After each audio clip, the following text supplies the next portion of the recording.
Thank you. Good afternoon, and rather than you welcoming me, I welcome you to my lecture. Okay, it was nice talking to you the other day, showing the facilities, because you interacted a lot, you asked a lot of relevant questions that gives someone who is talking to you a pleasure to talk to you. Okay, so hope we continue the business, and the good thing is that I have introduced you already the basics of SNP, or that what should be the frequency, how we should be comparing. It is important to have a reference, homologous sequences, and then we should only one concept is this is the how the marker technology has grown from 1980s till date, and as of today single nucleotide polymorphisms are the ruling type of markers because they are abundance and they are codominant. These two traits make them the most important markers of today, ruling type of markers we can say.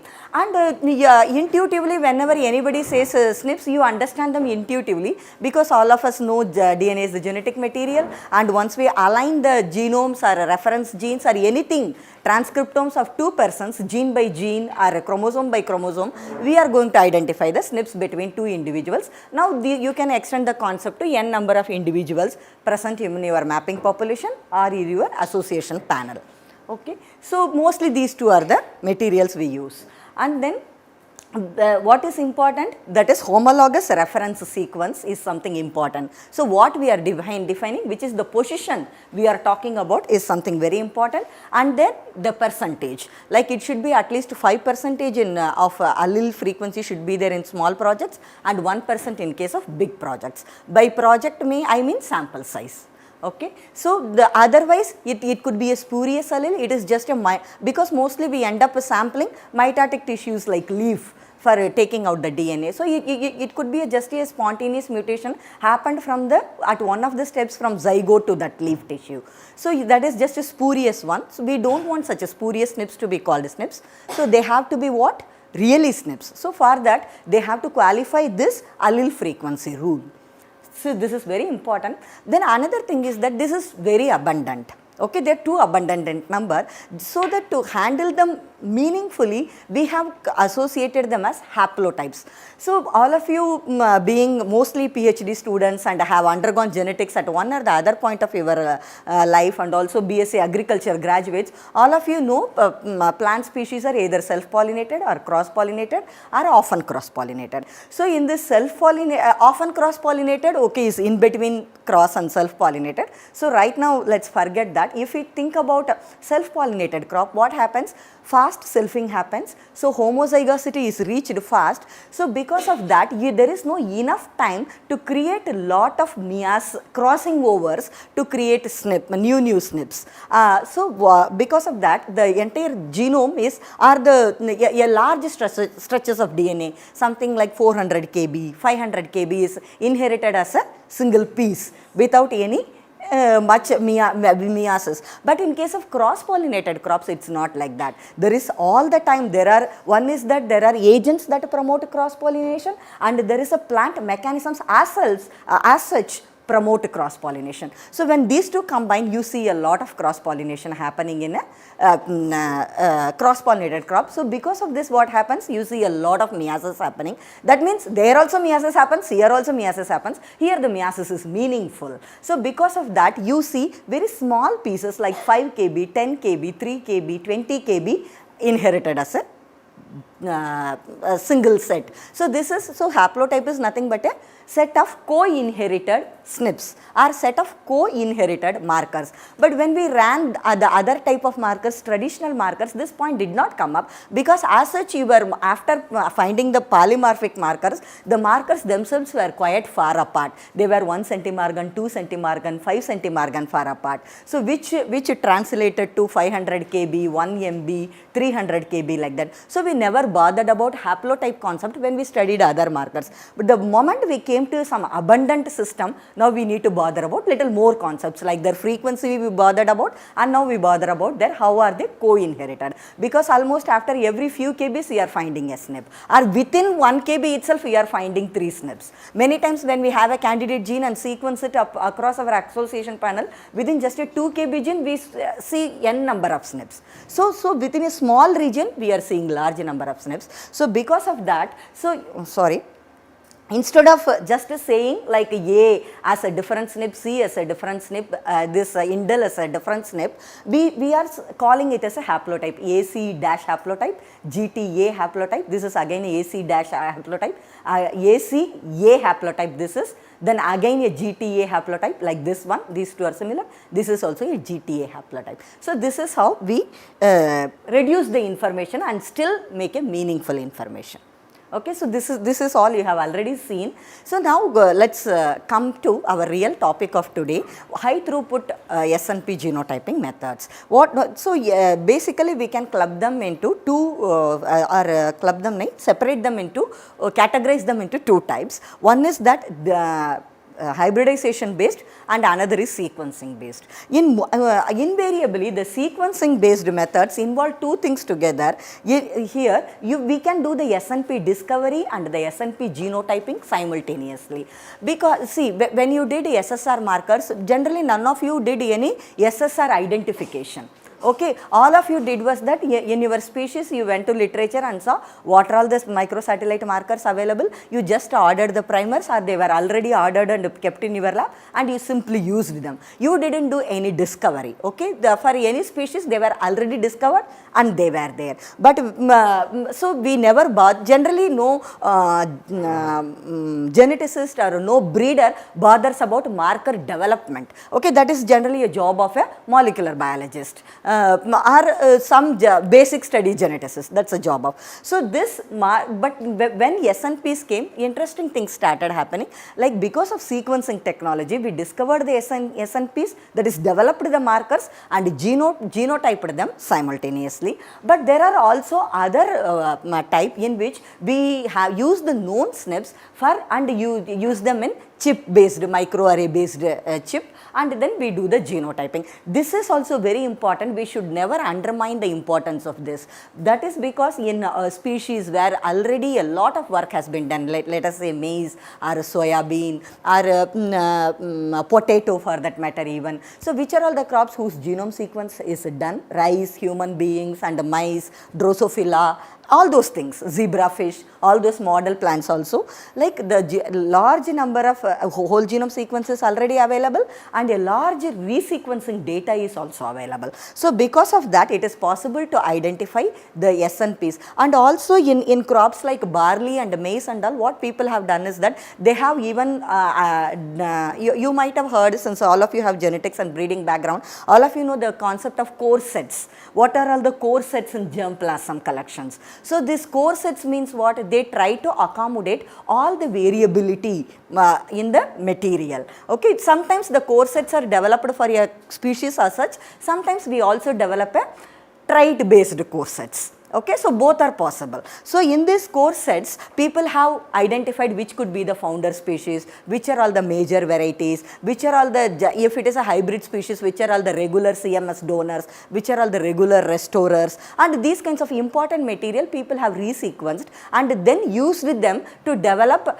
to identify which are all the most common SNPs in the population. So this when this kind of work is done and when you know like the genome sequence extremely well, it makes sense to develop these kind of chip. And can some of you, since you already know something about NGS technology, okay, which is the basis for all resequencing, and you also basically understand the hybridization. Okay, there are probes which are in the chip and then you add your DNA and hybridize them and do the genotyping. Okay, this is what is the basic understanding. We'll see the nitty-gritties now. So before that, since you know this basic understanding, so if you are asked to select between this technology or this technology in a crop, let us say it is a crop where a lot of information is available, what would you choose? Second one. Why? We may get new information. New information, yes? Same. So what is your idea? What is the aim of the project? I don't have watch. No, you just remind. It's 1:05. Okay, we have at least half an hour to talk. Okay, yeah.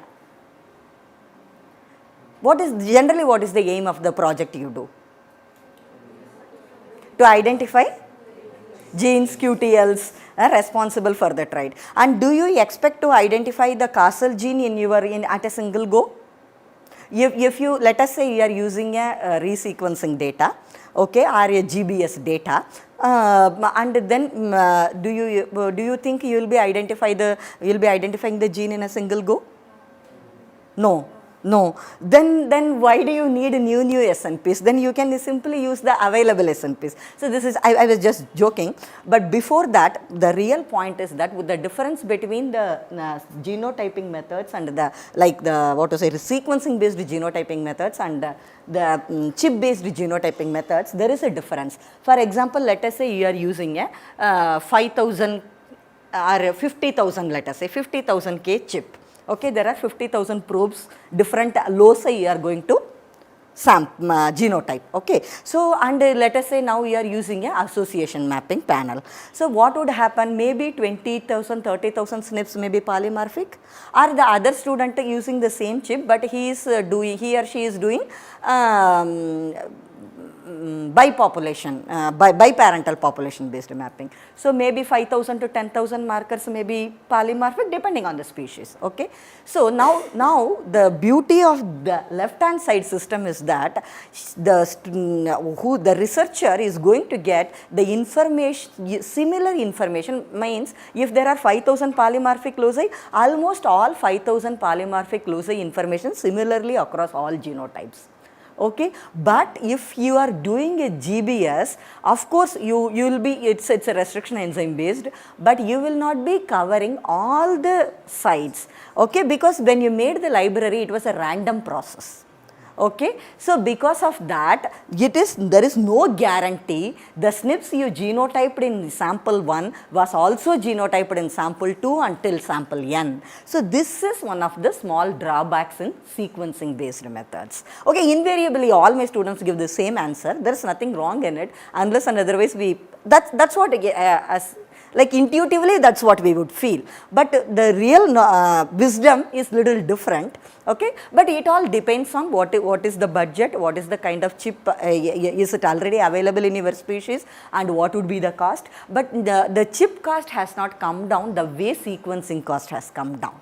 Okay, so that is another reason. So if the cost of a chip is more, okay, and anyway you will not be able to find the causal gene, then if the cost of genotyping is low, then go for genotyping, but go for sequencing, genotyping, I mean GBS, go for GBS. So the cost, the species, and the objective, how much money available, what is the trait being done, so all this decide our final decision.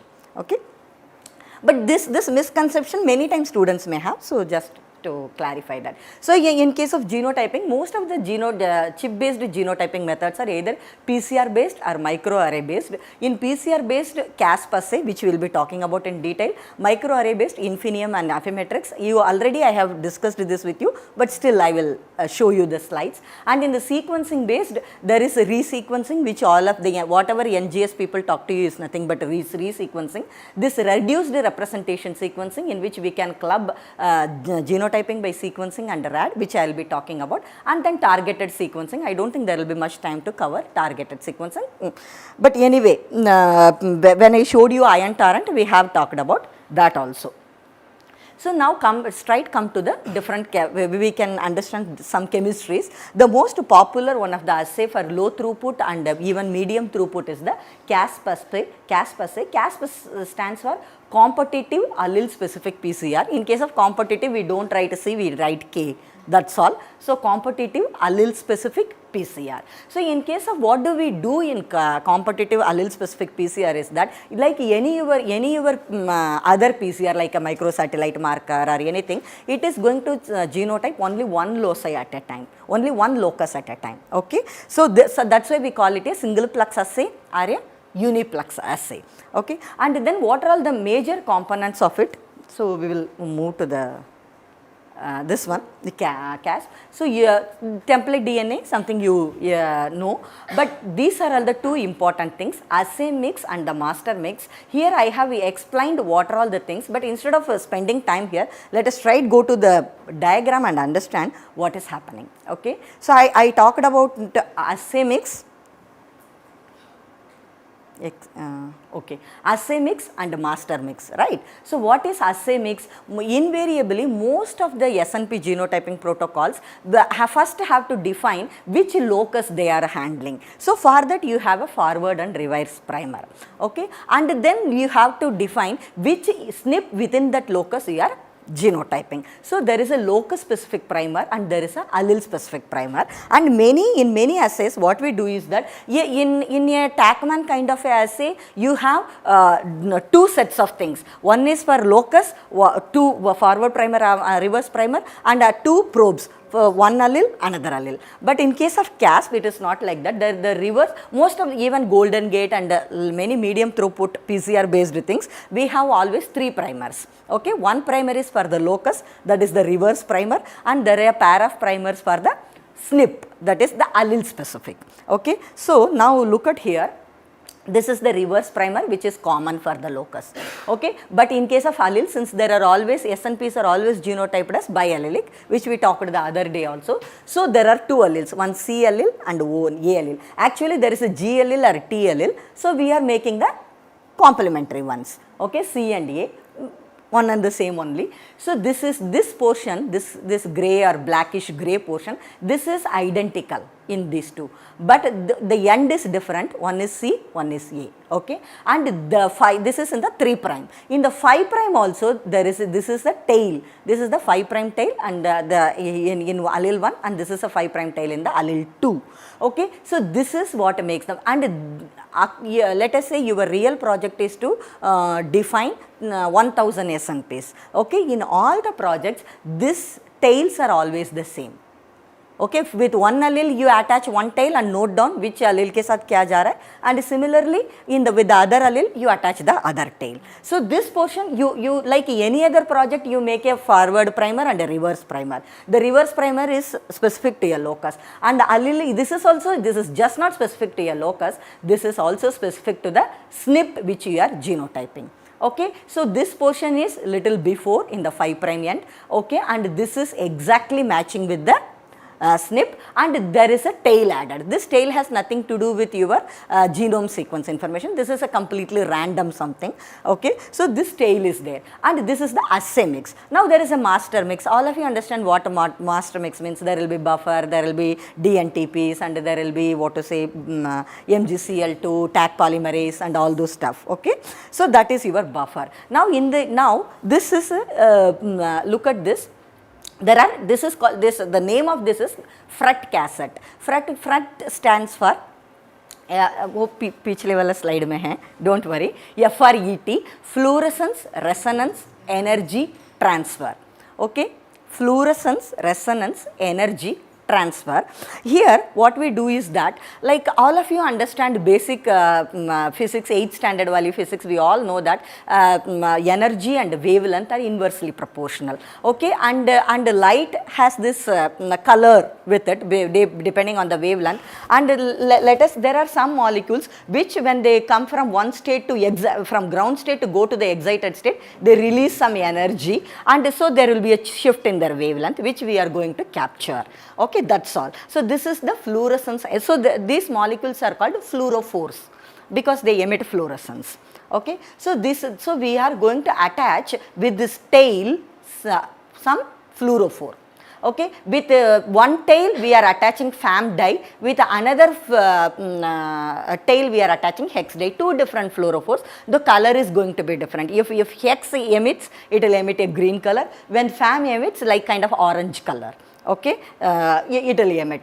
So, but this is the tail, but this tail is always kept double stranded. So in the second complementary strand we have the quencher molecule, so that at a normal time there will be no fluorescence emitted, okay. Only when they separate, the fluorophore is now separate from the quencher, fluorescence will be emitted. So once we understand this, the rest is pretty simple because we are just going to do a PCR. Now let us say this is the template DNA, this is the SNP we are going to genotype. There is a reverse primer which will work from this direction, and there is a forward primer. Now let us say our sample is actually G, Okay, so obviously A allele will not come, that means allele 2 will not come, only allele will come and bind there. So now this is the first round of PCR, denaturation has happened and the reverse primer has bound and now annealed, and now the forward primer is also. So this portion is pretty complementary with the template DNA locus sequence. So now this will bind. This is based on strict complementarity. Okay, now what happens in the second round of PCR is that now when second round of PCR happens, this tail will also get elongated by the reverse primer. Okay, reverse primer to idhar tha. Now since the primer has attached in the first round of PCR, the tail wala allele specific primer, that sequence will be actually extended in the second round of PCR. Now in the third round of PCR, what will happen is that the strand that is complementary to this is going to come and bind. So because of that, the FAM labeled oligo from the master mix will come and bind here. So so you add them in such a way that you add a very little of the assay mix primer and then a lot of master mix. So that way you manage the quantity in such a way that the reaction is initiated. Then from now onward, since this is also added, this will go, now it is away from the quencher, so this will emit fluorescence, so this will go on and on. Okay, so this is how we are going to, now this is already fixed. Okay, only this kind of strands will be. If it is a heterozygote, both the colors will be emitted. That's also we can identify the homozygotes and the heterozygote. Simple, biallelic codominant marker is born. So this is the basic chemistry. If you understand this, this is sufficient at your stage. And for smaller projects, this is very good. Especially, it is very good. Let us say we are working in a breeding chain, and we want, especially tomato and those kinds of vegetable species, some genes are very, very important to be present in the varieties, like some disease-resistant genes. Without that, especially the seed industry doesn't even release the seeds. It doesn't come into the supply chain at all. It is customary to have them. Without that, they will not survive in the competitive market. So you have to ensure that every backcrossed seed or in the breeding pipeline, every material and the seeds you are going to supply to the farmers, whether hybrids or varieties, mostly hybrids of course, because that is more economical for the companies at least. So and high yielding also. So because of that, we go for hybrids. So it is very important that they ensure that each seed they supply to the farmer has this, each batch of seeds they supply has all these alleles, favorable alleles for disease resistance or sometimes quality also. So disease resistance is the most important case. So in those projects, this is very important because the number of samples to be tested is enormous, but the number of locus to be tested is handful. So that is why it is very popular even in human genetics. In diagnostic labs, this is very popular because again large number of patients would come, so you have to just test that particular SNP. Okay, so again this is this chemistry is popular for such purpose, but you can still go to 1536 assay also, like you can extend yourself to 384, 1536, 3000 assays also people have done and published, but then if there are large number of SNPs, it is not that cost effective. One thing very good about a CASP is that the fluorescence cassette is similar, same for all the SNPs we are going to genotype. So because then that is designed only once. So that makes it comparatively cost effective than doing it in a TACMAN way. For a TACMAN way, you have to do it every time. For every loci, it is a different one. So now this we have already discussed, like the first day we have to do the whole genome amplification. This most of the, why there is a, when I classified, I said a PCR based and other methods, because PCR has a always introduces kind of a GC bias. PCR is not good for all regions. That is why like you in these kinds of These kinds of whole genome amplifications, whether it is a Affymetrix assay or Infinium assay, we generally go for isothermal whole genome amplification without any intervention of PCR, because PCR introduces a certain set of biases. So that is not introduced when you use these kinds of methods. That's why they have a optimized whole genome amplification reaction. They don't have GC bias, but even if it is there, it's very limited, and the amplification is very high, 1000-fold amplification of the entire template DNA, and then we do a denaturation. Then after this, we do after once this is whole genome amplification is done, we go for fragmentation. This fragmentation is of course enzymatic fragmentation, but not restriction enzyme type.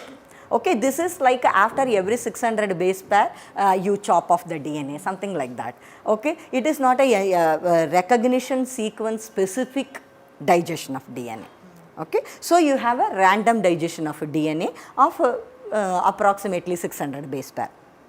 Okay. So there is a robust endpoint fragmentation. So this allows access to vast majority of the genome, and simply you have to going to fragment, precipitate, resuspend in a buffer and denature so that it can go to the probe. So this is the probe. Okay. So this is this blue color is your template DNA. Okay. This black color is this is a bead, okay, on which the black color is the probe, okay, attached. Okay. So now you are going to add that single stranded template DNA denatured. So what is there? This is going to add. Now the SNP to be genotyped is this. Okay. So what we are going to do now, first we allow prolonged hybridization 16 to 18 hours, so that the hybridization is done first. So once the hybridization is done, we come the next day and do a single base extension. All of you understand the basic principle of single base extension, nothing but DD and TPase. Okay. So dideoxy, they don't have free 3-OH end, because of that there will be just a single nucleotide will be extended. So we supply DD and TPase. When we supply this DD and TPase, one of them is labeled with dinitrophenol, another is labeled with biotin. Okay. So that we are finally going to detect them. So, so there are only two types of DD and TPase supplied. A and T will be always with dinitrophenol labeled, and C and G will always be with biotin labeled. This is one of the reasons why I talked about SNPs are biallelic. At that point I discussed a lot in the on the other day. Okay.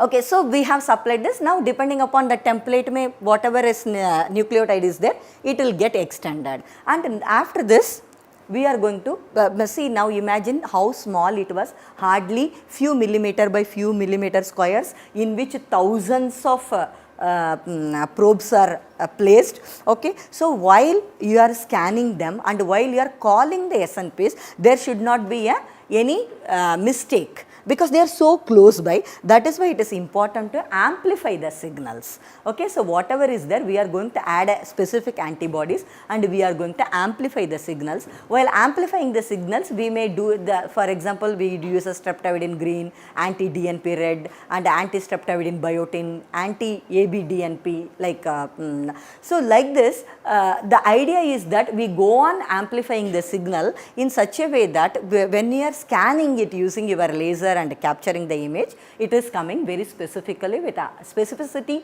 sensitivity, both are very important. Okay, that happens because of this signaling, signal amplification. So after this, we simply coat the chip, dry them and scan them.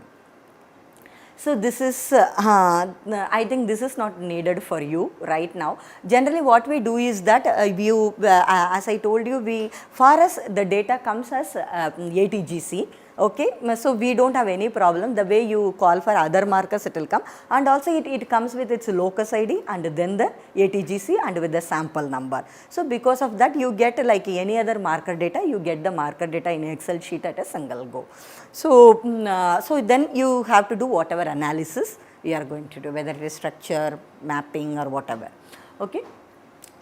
In case of Axiom also, that is the Affymetrix Titan, which you saw in the other room, red color machine, in that the same things are going to happen, the same way: target preparation, amplify, fragment, capture them on the chip, and then add the labeled solution probe. okay, in which these are labeled fluorophores, okay, and then this is allele calling or differentiating, and then stain, and then finally it is the same thing, okay. So, in case of data handling, we need to remember one important thing. Most of these bioinformatics people develop everything for human systems. Okay, so there will be Hardy-Weinberg equilibrium has to be followed. Even when you are working with a cross-pollinated species, you don't have this problem at all. Anyway, Hardy-Weinberg equilibrium has to be followed there also. But when you work with a self-pollinated species, you have to be careful because it has its own quality parameters. In those quality parameters, if the Hardy-Weinberg equilibrium for the SNP locus is not followed, it will say there is some problem with it, but you have to adjust it and you say no, I have no problem with it. It's quite expected. Okay, and then because it does, this kind of algorithms don't ask you for like what is your material, self-pollinated, cross-pollinated, is it a mapping population. They are not going to ask any such questions. They are simply going to take the image data that is coming from the machine, and their only job is to make clusters like this. Okay, homozygous allele 1, homozygous allele 2, heterozygous. This is their job. So, for this cluster generation, we call this cluster generation. This cluster generation is different. Okay. Here they try to always follow Hardy-Weinberg equilibrium. That we need to be careful whether we have to follow or not to follow. That we have to decide depending upon our species and material. Okay. And we can manually adjust this. This is possible. And then we call for the data. Okay, and now the question is, okay, I can do all this, but is it commercially available, or I have to design for my species? As a researcher, you may have to design for your own species also. Okay, if it is commercially available, it is commercially available in many major crop species, like potato also nowadays chip are available, tomato though it is available since very long DNA chip. So, but in case of other crops, we have to develop our own chip, and sometimes another important thing is that many times these chips are developed from different countries where the nature of the germplasm is completely different. Their SNPs, their allele frequencies are completely different from our material, our allele frequencies. So, there is there could be a great bias between, because see, while developing this, they also have did some resequencing, or they identified many things from the literature, and then they coupled all those things. In that, they have the bias of their material. Okay, so we have to see that also, whether this material has been tested for our material, or do we have to test for our material, or do we have to really this is not useful for our material. We may use the chip, we hardly would get any polymorphism, because our probe sequence there could be differences, there could be n number of things that can happen. So, what we generally, how do we design this assay is that we initially develop some sequence information, or we go to, like for example, many times individual researchers might have worked on genes. Okay, instead of one might have worked in one gene, another in yet another gene. So, like this, many people have worked on specific genes. So, and all these people submit to GenBank their gene sequence information. So, like this, you may have lot of information available in the, generally it is available for almost all species. So, you can collate all this information, and then you can find SNPs, you can multiple sequence alignment karke, you can identify the SNPs, and but for the sequence information is very important. Once the sequence information is there, what we do is that, I don't know whether I have shown this or not, I haven't shown this. What we do is that we keep the SNP in the middle, and we take 50 to 100 base pair sequences on the flanking sites and submit it to the company which is going to develop this. Then they see compatibility, because see, now in certain technologies, PCR is also, in the previous technologies like Golden Gate assay and all, they do a PCR step. Since they do a PCR step, obviously they are going to design large number of primers.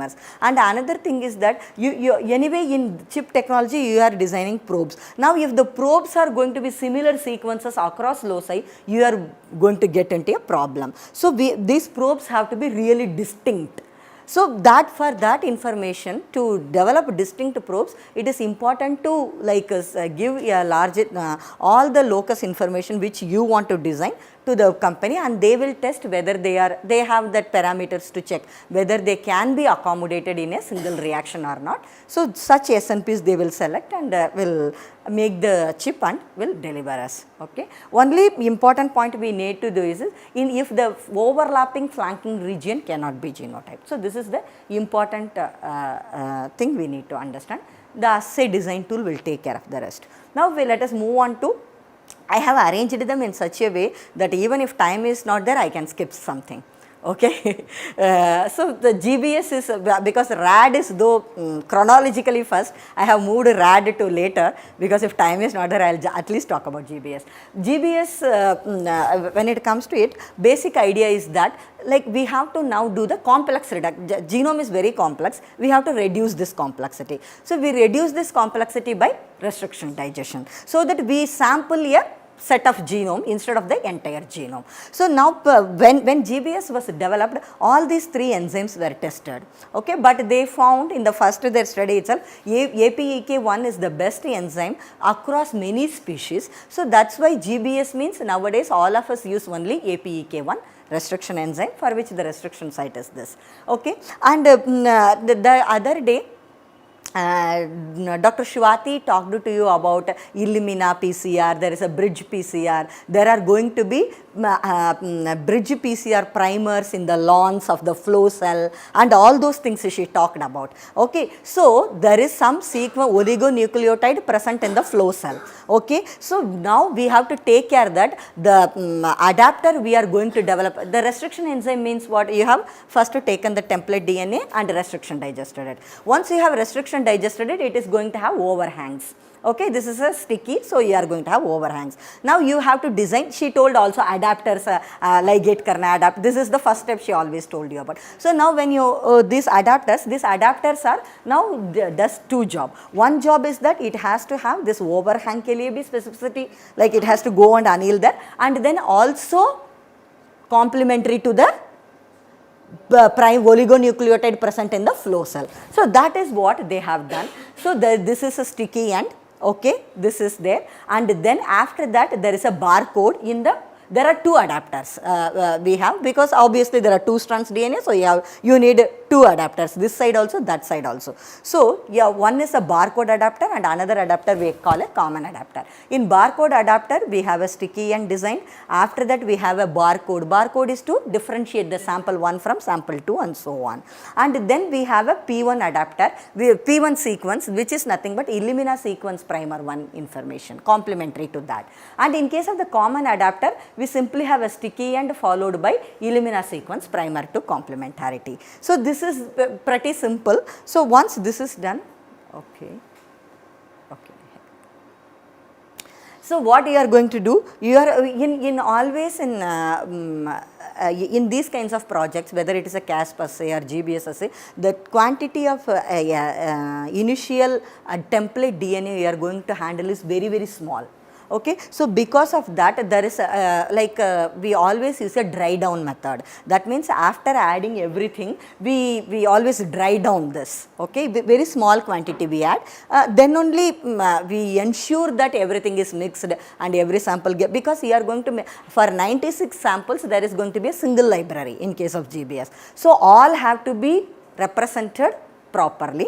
So the initial volume in each is in hardly 1 microliter of DNA you are going to add. So we add DNA samples in the well. This is a 96 well plate. In each well you are going to add the respective DNA sample, its own barcode and the common adapter pairs, and all these are plated and dried down. After that, what you are going to do is that now you are going to do the restriction digestion, and after this restriction digestion you are going to supply ligase also so that they get ligated. Okay. Once after all this you are going to inactivate the ligase. Now from each well you are going to pool and put it in a tube. Okay, you are going to pool them in equal quantity. So once then you do a chromatography to do the sizing. This sizing is and then like you have a size like 500 base pair or 600 base pair, like this you have to size selection. Okay, so this step is very very important, because you know some fragments maybe 3 kb long, some fragments maybe 500 base pair only long, some base can run into 10 kbs when you restriction digest the entire genome of any eukaryote. So different size fragments are going to come. So you have to you cannot take everything and make a library. So this size exclusion is selection is very very important. So this sizing has to be done.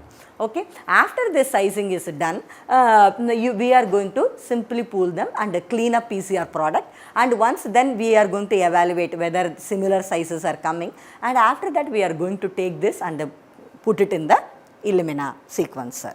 Okay.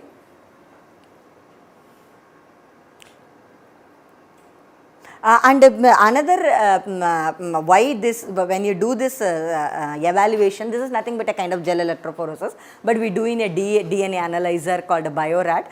In this, what we bioanalyzer we call this. So in this we ensure that there are also there are no adapter dimers. Okay, so if there are adapter dimers, we have to repeat the library preparation.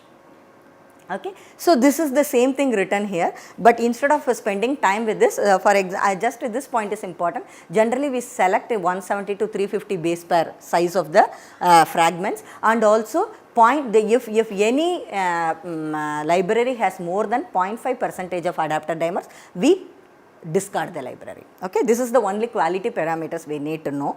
Now, come to this. So this is the DNA insert, which is nothing but your restriction cleaved template DNA.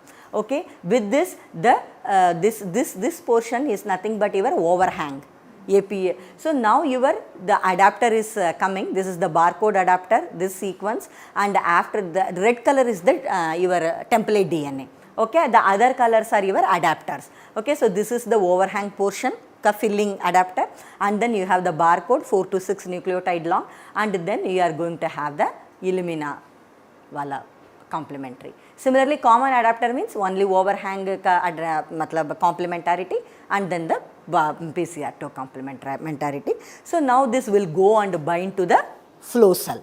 Okay, and then the PCR will happen, and the clonal copies will, and then sequencing will be done. So you get the data. Okay, fine. So then then the data comes, that's all. Okay. Now in the restriction site associated DNA, what's the time?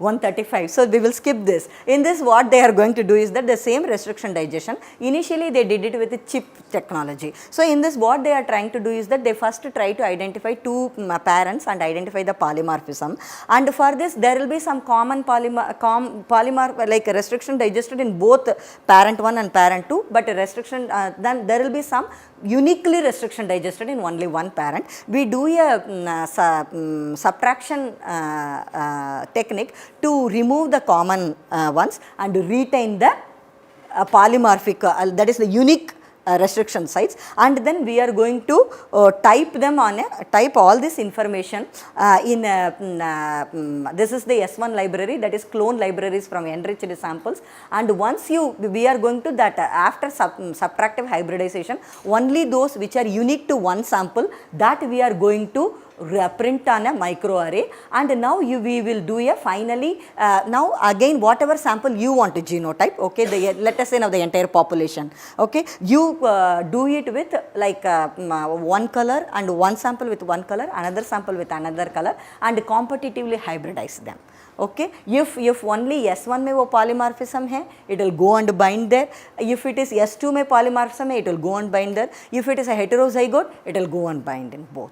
So this is the simple way. In RAD by sequencing also came. This is in this one single digestion and double digestion are there. In both are basically same only, but only the difference is one whether one restriction enzyme or another two restriction enzymes. Here the only the adapter concept is different. Otherwise it is almost similar to GBS only. So what is the adapter concept? There is one is a barcode. These are all nothing but barcoded samples. This is the template genomic DNA. You restriction digested it and added ligated barcode adapters. Okay, after this barcode adapters, you do a size selection and do a multiplexing and size selection 300, 700.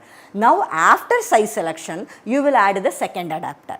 Okay, in the second adapter, this is called a divergent Y adapter. Why divergent Y adapter is that this, you look at this sequence, this is that adapter. Okay, your second adapter. This is a P1 adapter this side, okay, and this is the P2 adapter. In this P2 adapter, you have two types of sequences. One is, this is the complement of reverse amplification of primer site. Okay, that means what? Whatever in the Illumina there is going to be a primer, uska jo reverse amplification primer site hai, that is provided here. So after the idea is that you will have to like only those samples which are attached to the P1 adapter will be sequenced. Yeah, who will attach to the P1 adapter? Only when there is a restriction enzyme cleaved site. All others will not be at, because when size shearing everything will come. Okay, so you don't want these things to come, you want only these things to come. So that's why some sequence of this you are going to ensure that is going to be present here also. So some sequences of this is present and some sequence of the Illumina primer is present, and because of that you finally ensure that only those which were restriction digested were going to be sequenced. This is a little complex, but in case of GBS it was specifically developed for Illumina. So it is a very straightforward technology. Okay, so RAD by sequencing became immediately popular after RAD by microarray, because microarray construct karna is always in chip based. The problem is designing cost. Okay, so that is why we always go for like already chip hai, but well and good. If we want to develop chip, we need a large, like if let us say we need 10 lakhs to do the genotyping, we will need another 10 lakhs to design and test the array. So it doubles your cost. Okay, but once developed, it is for all. Okay. So, and any restriction enzyme also can be used for digestion, not like GBS, because in case of GBS, the adapters are designed only for APEK1. Okay, and it can be done in the good thing about any resequencing or any sequencing based is that it can be done for any species. Okay. So now there are lots of SNP arrays developed in field crops also, and there are lots of things that are developed in vegetable crops and fruits also. So, but I have given you in your lecture notes very long list of all these things along with the references. So you can go through and see what has been done done in your case, and the see, these are all the different traits people have worked on. People did diversity analysis in cabbage and black rot resistance, so just to develop unique resource, like a kind of core development, and just to study like population genetics, what is the genetic map and what is the linkage disequilibrium, and mapping of some traits, and purple pigmentation in carrot. This is, I think, the first trait which was done in carrot using this kinds of technology. This came in much earlier, 2015 or 14 or so. So then in eggplant recently this has been done for fingerprinting as well as Jivas. Okay, so when you are planning your study, you need to see what is the assay design cost, what is your need, what are all the options available, and what are if you are sequence based chemistries, they always look more attractive, but be sure like how much depth of sequencing you are going to get in GBS and your job will be done or not. So then these are all the different genotyping we have done at our institute. Some of them Dr. N.K. Singh might have already talked to you also. This is the first rice chip we developed and did GWAS. And then we used the same rice chip and mapped QTLs for heat. Now we are trying to clone and validate some of the genes. And then Dr. N.K. Singh developed a 50K. The uniqueness of this is single gene, single copy gene based ones. So it is very good for genetic studies and also for how much background genome has been recovered they have used. And we did a golden gate for Pigeon P. Recently sir has also developed a 70K chip for Pigeon P even in mango also.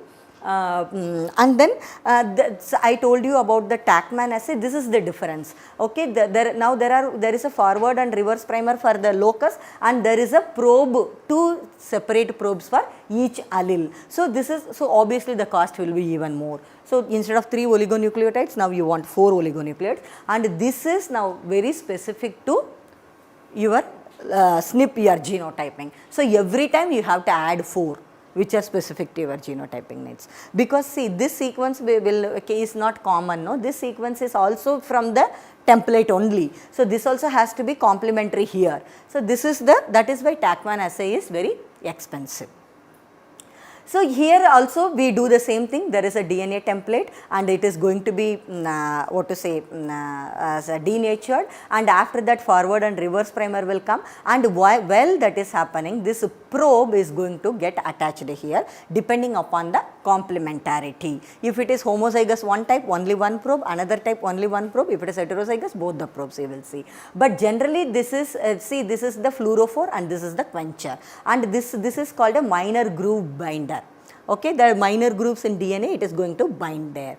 Okay, so this is the minor groove binder quencher. So this is there. So because of this, it will not emit any fluorescence. The moment it now the Taq polymerase works in such a way that once it comes, it is going to release the fluorophore, because you see the fluorophore is in the 5' side and this is in the 3' side, quencher is. Now once the exonuclease comes, it is going to, this fluorophore is going to be clicked up, exonuclease is going to remove this. So because of this, what happens, the fluid will emit, start emitting signals, which you will be reading through your QRT machine reader.